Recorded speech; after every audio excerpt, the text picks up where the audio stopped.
Dipersembahkan oleh Aku ekspor sugar dulu. Wah, rendah gula. Nyaman diminum. Temu lagi di Hot Room. Fatwa Majelis Ulama Indonesia PBB dilarang dikenakan untuk rumah tinggal yang non komersil. Di segmen terakhir ini Pak Niam, ada satu pertanyaan, tolong dijawab singkat.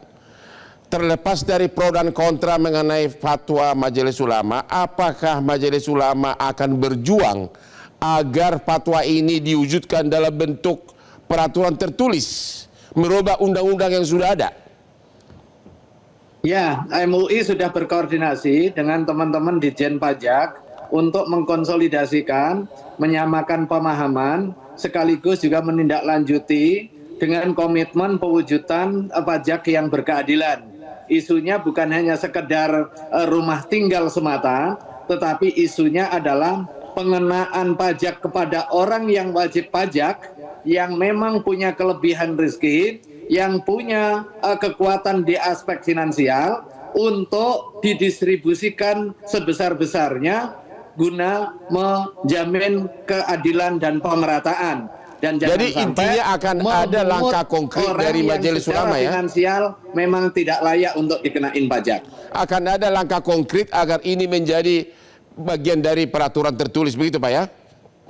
Betul, ini bagian dari mekanisme kontrol sosial yang menggunakan perspektif keagamaan yang Terima mungkin kasih, nanti akan memperbaiki tata kelola perpajakan, dan jika itu terjadi, MUI akan mendorong kewajiban umat Islam untuk taat pajak sebagaimana kewajiban umat Islam membayar zakat, sehingga penuh keikhlasan, keringanan dan kesadaran. Itu Terima kasih Pak. Melahirkan keberkahan. Mudah-mudahan cepat berhasil, karena yang paling diuntungkan pertama kali adalah Hotman Paris. Seperti saya nggak usah bayar PBB lagi tahun ini.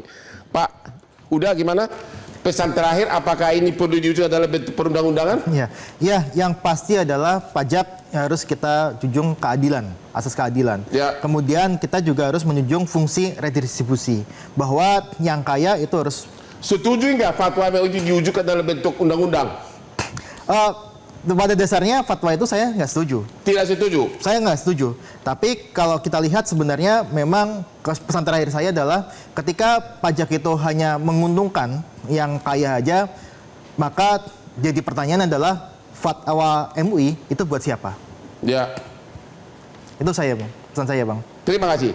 Pak Roni, setuju nggak agar fatwa MUI itu diwujudkan, ditingkatkan menjadi peraturan? Ya, setuju aja. Jadi kita mengubah undang-undang tentang hubungan keuangan pusat dan daerah. Ya. Yang pertama saya mau koreksi bahwa PBPP2 adalah kewenangan pemerintah daerah, Kemendagri. Jadi memang seharusnya nggak usah nunggu undang-undang, bikin Permendagri aja menurut saya. Ya. Lebih cepat gitu, Permendagri mengatur PBB, Permendagri nanti buat aturan batasan-batasan rumah mana yang bisa kena pajak itu tadi. Tapi Anda melihat memang kenaikan PBB itu memang kadang-kadang tidak berkeadilan ya? Memang. Ya. Seperti di Pati sampai demo. Iya, itu fakta. Itu memang kenaikan PBB yang tidak masuk akal, itu harus dikoreksi tadi. Tapi wujudnya kalau undang-undang kelamaan, menurut saya paling cepat adalah peraturan Mendagri, karena dia mengatur daerah otonom. Tapi kalau kita cuma tinggal di situ, mandi di situ, tidur di situ, masa harus bayar PBB tiap tahun? Ya makanya di Permendagri nanti mengatur tadi itu, misalnya penetapan terhadap rumah yang ditinggali, berapapun nilai rumahnya, ya, nanti Permendagri mengatur. Bapak setuju? Kalau memang murni rumah tinggal, nggak usah bayar PBB? Kalau nilainya tinggi, misalkan 5 miliar, saya tetap wajib untuk bayar pajak. Tapi kalau misalkan dia di situ NJOP-nya tetapkan misalkan maksimal 200 juta tidak bayar pajak, itu oke. Ya. Tapi kalau memang itu 5 miliar dan sebagainya, saya rasa ya tetap bayar pajak. Maksudnya pajak PBB ya. Iya. Jadi masih perjuangan dari Majelis Ulama ini masih panjang ya? Masih panjang. Masih belum ada kepastian. Ya, benar. Oke, demikian akhir dari diskusi kita malam ini. Kita juga mengucapkan